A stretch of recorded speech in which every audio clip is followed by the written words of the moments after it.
Hello. জানো তো বেশিরভাগ জনই আমাকে বলে থাকে তুই খেতে ঘুমোতে নাচতে আর ঢং করতেই পারিস, কাজের কাজ কিছুই পারিস না। তাই তাদের উদ্দেশ্যে এই ভিডিওটা শেয়ার করলাম। যেগুলো তোমরা আমাকে বলো তার বাইরে আমি অনেক কিছু পারি, তার মধ্যে এই যে একটা, আমি খুব সুন্দর ড্রয়িং করতে পারি। এবার হয়তো বলবে এইসব ড্রয়িং তো বাচ্চারাও পারবে।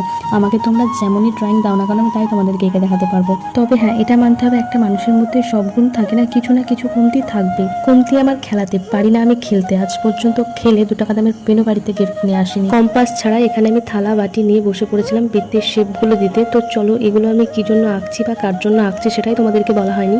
এগুলো ছিল আমার জামাইবাবুর প্রজেক্ট।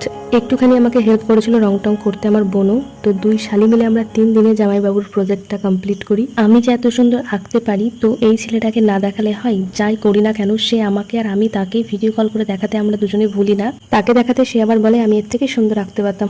মুখে সবাই বলতে পারে। অনেকের মনে এখন প্রশ্ন জাগলো না এই ছেলেটাকে? আমি তোমাদেরকে পরে একদিন বলবো। এখন বাই।